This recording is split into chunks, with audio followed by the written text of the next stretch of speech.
Hello and welcome back to the Audience Podcast. I'm your host, Craig Hewitt from Castos.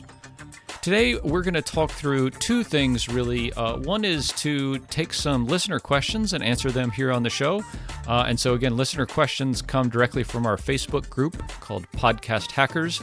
If you're not a member of the Podcast Hackers group already, go to Facebook and type in Podcast Hackers in the search, and we'll get you admitted there straight away. There's a lot of really kind of lively discussion there about troubles that people are having or obstacles they're trying to overcome and ways they're trying to improve their show. And we're going to take a couple of those questions from the group and answer them on the show, or at least give my opinions on it today. The nice thing about a thing like a Facebook group is there's a lot of different perspectives and experiences and opinions on a particular topic. So if you have a burning question or issue or way you want to improve your show, a Facebook group is a really great way to get a bunch of different perspectives on how you can do that. But first, we're going to start with kind of an announcement for us here at Castos. We have, for a long time, had a podcasting course called Podcast Like a Pro. This is about a 25-lesson course that really walks all the way from A to Z about the whole kind of podcasting stack and journey. And here in the midst of the coronavirus pandemic, we're offering the course entirely for free. So it used to be a paid course, much like some of the other podcasters out there that have paid courses. Some of them charge, $400 or $500. And we're making our course entirely free, and it will always be entirely free from now on. We feel that knowledge is power, and to be able to share a little bit of what we know with you all, and for you to make better and longer lasting and more impactful podcasts just makes our community better. So really excited to be launching this as an entirely free resource for you and everyone out there in the podcasting world. And just to give a bit of more information about what the course is all about. So it's about 25 modules right now, and we'll be adding to this over time as new topics come up. As we learn new things, we'll be adding to this, and you'll continue to have entirely free access to this for life. And so just to walk through a bit about what the course covers, we start with audience theming and personas, really answering these kind of why are you podcasting and who are you podcasting for and what is the goal of your show. From there, we walk into gear and setup. This is a hot topic with a lot of folks, and we'll kind of cover this as one of the questions from the Podcast Hackers group today. But this is things like mics and recording software and editing software. And then we go into the actual process of recording both locally on your computer using a tool like Audacity, and then doing a remote interview like many of us are needing to do these days using a tool like Squadcast, and then preparing that audio for your first few episodes. So things like ID3 tagging, preparing show notes, and getting those first episodes published, and then going through setting up your website and your media hosting platform, configuring your RSS feed, and then lastly, to submit that podcast to all the popular podcasting directories, Apple Podcasts, Stitcher, Google Podcasts, Spotify, and the new one on the block, YouTube. And then looking at how and when and what you need to consider when you're launching your podcast. And then after you've launched, how to grow your audience, really what this podcast is all about, but in a course format. And then what your options are around monetization. So really kind of run the gamut A to Z. So this is a few hours of video content with downloadable resources altogether. And again, completely free, no strings attached, no fancy upsells at the end. We just want this to be a really great resource for you and the rest of the podcasting community, and be a way for us to share what we know about creating a podcast for you to go be successful in this medium. So check it out, castos.com/course. We'll have a link in the show notes as well, but just head over to castos.com/course, drop in your email, and you get full access right away to the entire course contents. Okay, so now we'll dive into some questions from our Facebook group, Podcast Hackers. And the first one is, has anyone gotten their podcast into the new and noteworthy section, looking for some pre-launch tips? And I think the last part of this question is really savvy, because this does require a bit of work up front to do some planning and strategy and coordination to give yourself that best chance of getting into new and noteworthy. This has changed a lot in the 5.5 years that I've been podcasting. Previously, it was almost guaranteed that everyone would get into new and noteworthy, but that meant it wasn't as impactful. These days, getting into new and noteworthy is much more difficult, but we have some best practices that you can follow to give yourself the best chance possible to do this. And so if for folks who don't know, New and Noteworthy is a section within Apple Podcasts that mentions either new, so podcasts that have been released in the last 8 weeks, or noteworthy, podcasts that are particularly interesting and that they want to feature. The latter, the noteworthy, can happen anytime and is a bit more subjective. There are reviewers at Apple that pick out podcasts that are either trending recently or that they feel are particularly helpful for their users to highlight and to bring to the front. And really, we'll cover the things you can do to get your podcast into New and Noteworthy from the new perspective. And again, this is in the first 8 weeks after your podcast has been launched. So to start with, the first thing is to launch with a couple of episodes, and 3 really seems to be the magic number here. And the question is, from some people, do you want to launch with a, quote, episode 0, like a trailer or a teaser episode? I personally like this from a listener's perspective, and an episode 0 is typically just 5 minutes, talking about what your podcast is about, who it's for, who might be interested in it, what you're going to talk about, and when you're going to be publishing episodes, really kind of setting the stage for your podcast, and maybe offering a couple of snippets from those first few episodes.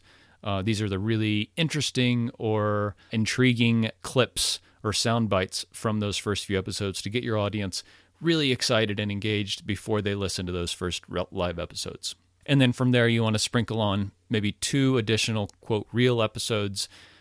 And the strategy with which episodes those are, we like to, we say, surround the topic of your podcast. So think about maybe a slightly different angle you can take on the main topic you're going to be talking about long-term for your show.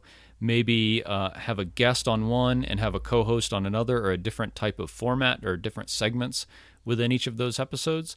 And the idea here, kind of the overarching theme, is to have something for everyone between those first 2 or 3 episodes. So think about mixing up the style and the format and the content and the approach you're taking on your overall topic to where different people with different tastes and interests will find something that they like amongst those first 2 or 3 episodes. And the goal here is to get people to subscribe. So that brings us to kind of what the call to action is with getting into New and Noteworthy. And I like the phrase here that the things that you will do to get into New and Noteworthy are the things that you will do to create a successful show anyhow, even if you don't get into New and Noteworthy. So I think this is important to talk about. These are kind of best practices for creating and launching a show the right way. The call to action is always to subscribe and leave a rating and review. But frankly, I think this is too much for most of our regular listeners to do. We can only really ask for one thing at a time. And if we're going to ask for one thing, it should be to subscribe so that they are guaranteed to get every episode every time it comes out. So if we're saying that subscribing is the call to action we want for all of our regular subscribers and audience members, then leaving a rating and review needs to be left to somebody else. And for that, I like to leave that to what we call our tribe, our inner group, our core friends and family and coworkers and people in our audience who we feel like we can ask a little bit more. Even now, Apple has made leaving a rating and review a lot easier, more recently in the Apple Podcasts app. But if you're using a tool like Overcast, it's a bit more difficult. But asking your kind of core tribe, these 5, 10, 20, 50 people that you can email or text or send a message to directly to say, hey, please go leave a rating and review for my show, does a ton for this kind of concept of social proof. So if you're browsing through Apple Podcasts and you see a podcast with 50 5-star reviews and you see another one with 1 4-star review, which one are you going to subscribe to? I think it's pretty obvious that the social proof, the amount of credibility that a podcast has on the surface is a lot having to do with the number of reviews that it has. So the call to action for our core tribe, again, friends, family, coworkers, people that you feel like you can ask a little bit more of, is to go leave a rating and review to boost that social proof of your podcast in these popular directories. And Apple Podcast is still the king.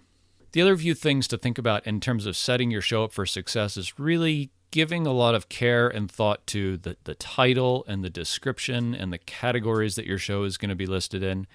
And really spending some time, even if it's in using a free resource like Canva or getting a graphic designer to design a really awesome cover image. We think about, it's kind of like scrolling through your Facebook or your Twitter feed, scrolling through Apple Podcasts. A lot of times, all people see is the cover image and the title or the name of the podcast.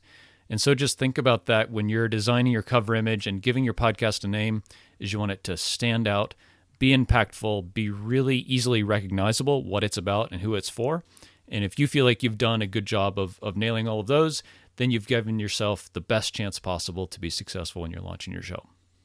So I hope that's helpful, giving kind of a framework and a few ideas around how to set yourself up for success, both kind of strategically and tactfully, about getting your podcast ready to launch and what to do right after you launch in terms of call to action for your audience and your core tribe members.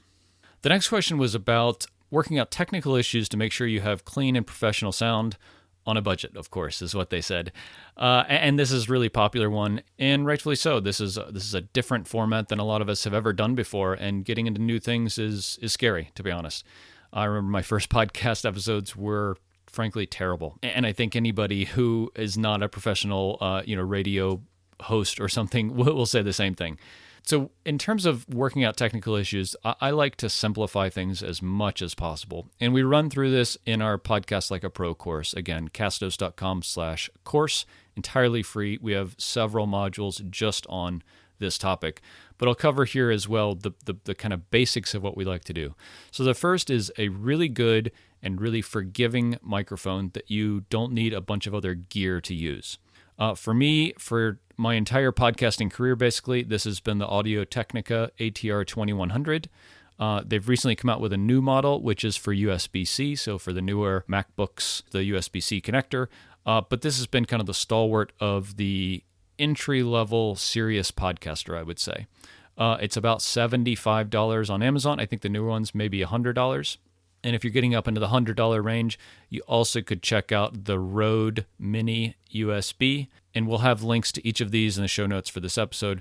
But I think either way, the goal here is to get a USB microphone that is really forgiving, and you don't need a perfect environment to record your episodes in.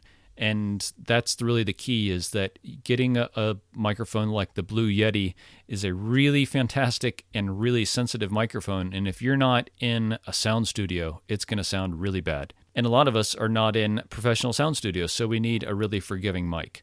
And so either the Audio-Technica mic or the Rode mic that I mentioned, again, links are in the show notes, will give you this really high quality sound in a forgiving way to where you don't need to be in a perfect physical environment. Both of these mics are USB mics, so they plug right into your computer, and you don't need to know what a preamp is or anything like that. Again, it's just one more thing to confuse us, frankly, and I think give really kind of marginal gains to the quality of our sound, especially if you're just getting started. From there, from a software perspective for recording, Audacity is a free open source tool. It works on both Windows and Mac for recording locally, like I'm doing now. And if you're recording with folks that are not in the same location, so across the city or state or country or the world, using a tool like Squadcast is the way to go. They are fantastic. They were on the podcast a couple of episodes ago and have by far kind of the best way to record content online. It's in the browser. It's about $20 a month, so you have to spend a little bit of money, but totally worth it if your goal is to have really high quality sound in a simple way. And kind of going back to gear, aside from a really good mic, again, the Audio-Technica or the Rode mic that we mentioned, having a pop filter, so it's kind of this screen that sits between your mouth and the microphone, and a boom arm, which is this kind of articulating arm that attaches to the desk or the table that you're podcasting at, and then puts the mic right in front of your mouth at the kind of vertical level of your mouth so that you're not talking up or down, both of which change the characteristics of your voice to where you sound either more high-pitched or more low-pitched than you should normally. So that's a bit of kind of gear and setup and mic technique that hopefully gets folks started on the right path. Next question was, where do you get sound and sound effects? This is a really big question, and there's a bunch of resources out there. The tool that we use is called Audio Blocks. So Audio Blocks has a monthly subscription. If you're going to be getting new sound a lot for your podcast, you might want to check that out. Another few places to check out are Premium Beat, Audio Jungle, and Pond 5. Each of them have options to buy just single tracks. And again, if you're not having different music for your podcast in every episode, then one of these kind of one-off purchases is probably the way to go. You'd spend a couple dollars for a track, and then you don't have to attribute this each time. And that's really the key, is kind of mainstream music is definitely kind of off the table because it's not what's called Creative Commons licensed. So it's not been approved for use by folks like us as podcasters to use in our shows. There is a kind of categorization of this, which is called Creative Commons, which is where an artist will create something and say, yes, you can use this in your podcast as long as you attribute it back to me every time you use it. A podcast that I listen to uses this music, and at the end of every episode, they have to say, this music comes from this artist and is used under Creative Commons. And so that's fine as long as you're willing to include that snippet at the end of your episodes. There are free ways to do this, but just know that Creative Commons means that you do have to attribute the sound or the music that you use back to the artist every time you use it, which for us means every episode. Last question we're going to cover here is about show notes. And this is a really kind of near and dear thing to my heart here for this podcast, because for those of you who have checked out the show notes we use for the Audience podcast here, you'll know that we spend a lot of time on them. And in our episode with Kevin Lee from Buffer, they follow a similar format where they really think of their podcast episodes as having the same importance in terms of length and in-depthness as their blog content. And for us, we read our blog content to have somewhere like 2,000 words, so 4 or 5 pages of content per post. And we try to do the same with our content for our podcast episodes. We don't want to go to all the trouble of creating a really great audio resource that then website visitors and search engines like Google can't index and resource and refer back to as a really great resource on a particular topic. So we think of creating podcast episodes as a great resource for our listeners, but we also think of it as a great resource for our website for people to come find out about us and our brand. And we write our show notes in a way and to an extent to hopefully reflect that. And so the way we go about this is once our episode has been edited by our audio engineers at Castos Productions, the episode gets moved on to a team of show note writers that then listen to the episode. They're not worrying about editing at the same time. The episode is already finished. And then they listen to the podcast and write the show notes as they go. And our show notes typically follow a format of having a kind of a summary over a handful of paragraphs about what the episode is about, and then having a section that gives bullet points of, in this episode we talk about this and this and this topic and that topic and this reference. And then we go into a resources mentioned section that has all of the links and people's social media handles that we mentioned in the episode. And so for this episode, it would be things like all of the microphones I mentioned, all of the royalty-free music libraries we mentioned, the course, castos.com/course, all of these places. And again, for a lot of people, show notes are a resource for listeners to refer back to see what was that person you mentioned or what's that website that Craig said, so they can go and just click through from there.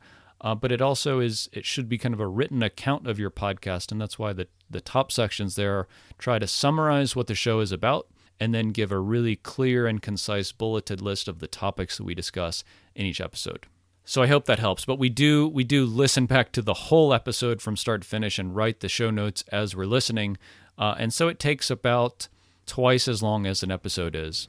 And so this episode will be 20 minutes in length, and so it'll take our writers 40 or 45 minutes to kind of write as they're listening, and then they have to stop and go find a link and insert the link, and it's a bit of a manual process, but we do think it creates some really great show notes and resources, both for our listeners and for website visitors who haven't listened to the episode yet or aren't subscribed to the podcast. Great. So I hope everyone enjoyed those questions and kind of our thoughts on those. Again, if you're not part of our Facebook group, go check out Podcast Hackers on Facebook. And please go check out our new free course. Again, there's no upsells or any fancy strings attached, but castos.com/course for our Podcast Like a Pro resource there. Again, it's about 25 modules or lessons walking folks really A to Z through what it takes to create a really great podcast. And you can kind of listen or check it out piecemeal if you'd like. If you want to check out our particular section, you certainly can, entirely free. Please go check it out. If you have any questions for us you would like answered in upcoming shows, drop those in our Facebook group. We hope you all are happy and healthy and enjoying this time as much as we can. Best of luck. If we can do anything to help, please let us know.